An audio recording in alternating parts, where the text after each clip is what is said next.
Everyone, मैं रीना आप सबका आपके अपने YouTube channel one among you all पे हार्दिक स्वागत करती हूँ। तो आज का हमारा टॉपिक रहेगा हरियाणा जीके का, हरियाणा की नदियाँ।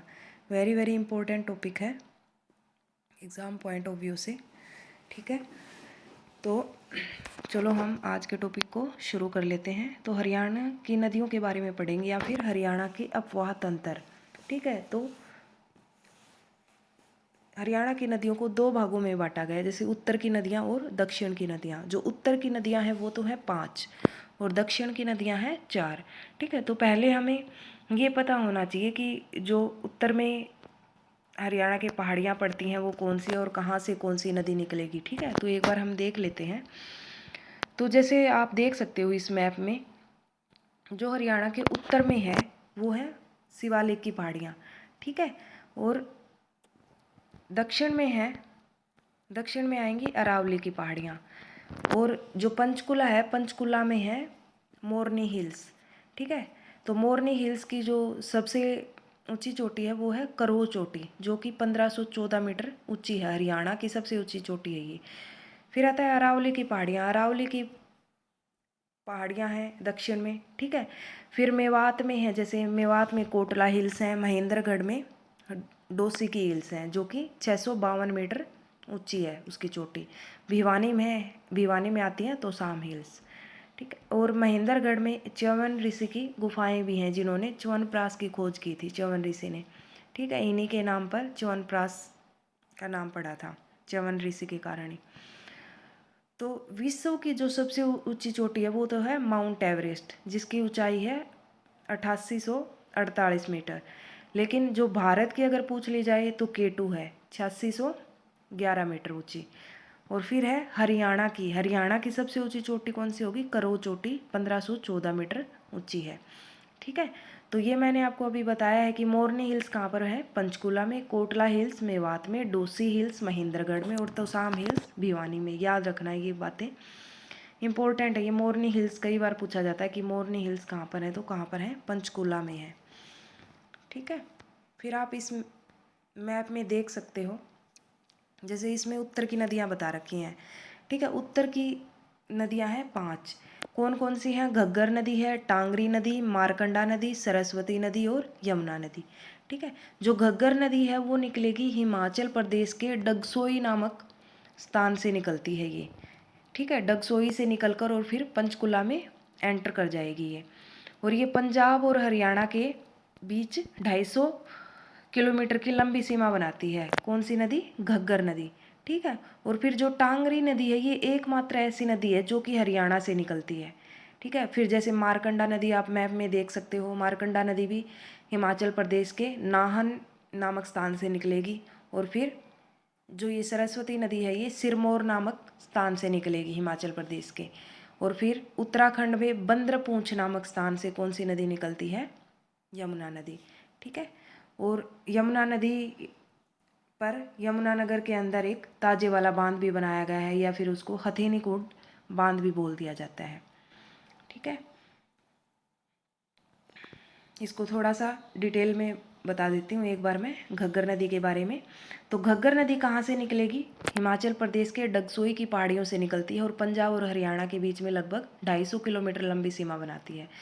और घग्गर नदी जो सबसे ज़्यादा है वो कौन से ज़िले में बहती है? सिरसा ज़िले में बहेगी ये सबसे ज़्यादा। और ये हरियाणा की मौसमी नदी है। मौसमी नदी का मतलब है यहाँ पर कि अगर बारिश वगैरह होती है तो इस नदी में पानी रहेगा, वरना ये सूख भी जाती है। ठीक है, इसलिए इसको मौसमी नदी बोल देते हैं। ज़्यादा प्रदूषण होने के कारण इसे अभी प्रदूषण मुक्त भी किया गया है। और घग्गर नदी पर बांध कौन कौन से हैं ये इम्पोर्टेंट है। एक तो है कौशल्या बांध जो कि पंचकुला में पड़ता है, वीरराज बांध और ओटू बैराज बांध है, वो कहाँ पर पड़ेंगे? सिरसा में पड़ेंगे। ठीक है, क्योंकि सिरसा में सबसे ज़्यादा बहती है ना, तो वहाँ पर 2 बांध बनाए गए हैं इसके पानी को कंट्रोल करने के लिए। फिर आता है पंचकुला के मोरनी हिल्स से भी एक नदी निकलती है जो कि है टांगरी नदी। ये मैंने आपको बताया था ना कि एकमात्र ऐसी नदी है जो कि हरियाणा से निकलेगी। कहाँ से निकलेगी? पंचकुला की मोरनी हिल्स से निकलेगी ये। ठीक है, और ये पंचकुला और अम्बाला में बहेगी। ठीक है, मारकंडा नदी नाहन से निकलकर अम्बाला में प्रवेश कर जाती है। ठीक है। मारकंडा नदी का पुराना नाम भी पूछ लिया जाता है, पुराना नाम है इसका अरुणा। और मारकंडा नदी के नाम पर ही एक यूनिवर्सिटी है अम्बाला के अंदर, मार्कंडेश्वर यूनिवर्सिटी, ठीक है, जो कि अम्बाला में पड़ती है। फिर आता है सरस्वती नदी। तो सरस्वती नदी कहाँ से निकलेगी? सिरमौर नामक स्थान से निकलती है और सबसे पवित्र नदी है सरस्वती नदी। और ये हरियाणा में कहाँ पर प्रवेश करती है? हिमाचल प्रदेश से निकल के ये हरियाणा में आदि बद्री नामक स्थान पर जाकर निकलेगी, ठीक है। और आदि बद्री नामक स्थान कहाँ पर है? यमुनानगर में पड़ता है। और फिर आता है यमुना नदी के बारे में, उत्तराखंड के बंदरपुंछ जिले से यमुना नदी निकलेगी, ठीक है। इसका ओरिजिन कहाँ से होता है? बंदरपुंछ नामक स्थान से होता है यमुना नदी का। और हरियाणा में ताजेवाला नामक स्थान से ये प्रवेश करेगी, जो कि यमुनानगर के अंदर पड़ता है। और हरियाणा और यूपी के बीच में 328 किलोमीटर लंबी सीमा बनाएगी। ये वेरी वेरी इंपॉर्टेंट पॉइंट है ये, कि जो यमुना नदी है वो हरियाणा और यूपी के बीच में कितने किलोमीटर की लंबी सीमा बनाती है? 328 किलोमीटर की लंबी सीमा बना देगी। और ये हरियाणा की सदाबहार नदी है। और जो घग्गर नदी थी वो मौसमी नदी है। सदाबहार नदी होने के कारण यमुना नदी को सदा नीरा नदी भी बोला जाता है, ठीक है। और यमुना नदी हरियाणा में सबसे ज़्यादा कहाँ बहती है? फरीदाबाद और पलवल में बहती है। और फिर पलवल से बहकर हसनपुर नामक स्थान है पलवल में एक, वहाँ से क्या करेगी? यूपी में एंटर कर जाएगी, ठीक है। और ये गंगा की सबसे बड़ी सहायक नदी बोला जाता है यमुना नदी को। और यमुना नदी पर जैसे यमुनानगर में कौन सा बांध बनाया गया है? ताजेवाला बांध या फिर हथेनी कुंड बांध भी बोल दिया जाता है। वेरी वेरी इंपॉर्टेंट पॉइंट है ये, कि जो ताजेवाला बांध है वो कहाँ पर है? यमुनानगर में। यमुना नदी के पानी को कंट्रोल करने के लिए यमुनानगर के दादूपुर गांव में 60 दरी बांध बनाया गया है, ठीक है। कौन सा बांध है? 60 दरी बांध। और पथराला बांध है वो भी कहाँ पर है? यमुनानगर में ही है, यमुना नदी पर बनाया गया है। फिर आता है अनंगपुर बांध। अनंगपुर बांध कहाँ पर है? फरीदाबाद में ही है ये, यमुना नदी पर। और घग्गर नदी का नाम है वो सिरसा के बाद क्या पड़ जाता है? हकरा नदी बोल देते हैं इसको। सिरसा से आगे जब ये जाती है तो घग्गर नदी को हकरा नदी बोला जाता है।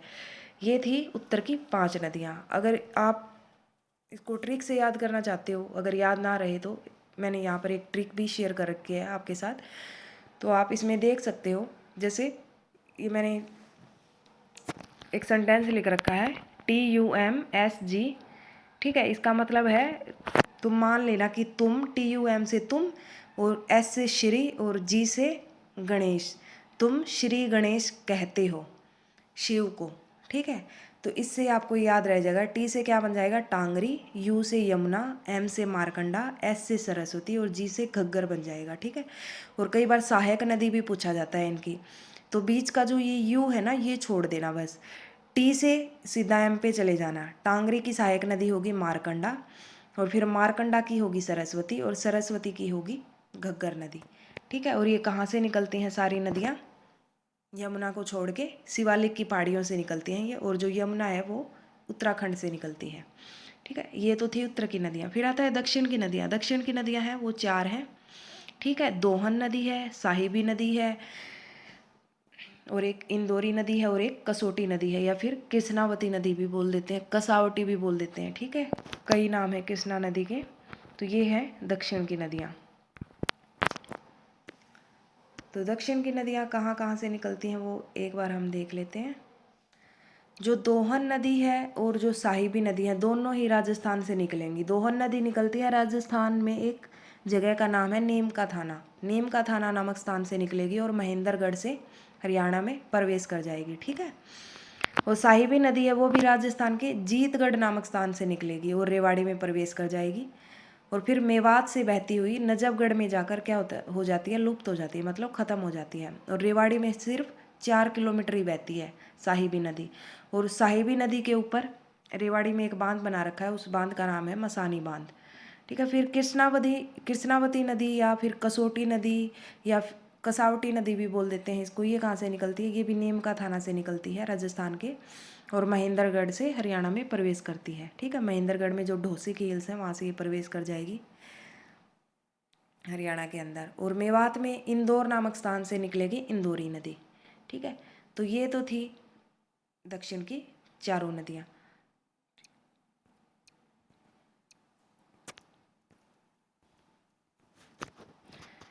अगर आपको क्लास अच्छी लगी हो तो क्लास को लाइक करें, शेयर करें और चैनल को सब्सक्राइब करना ना भूलें। Thank you all of you.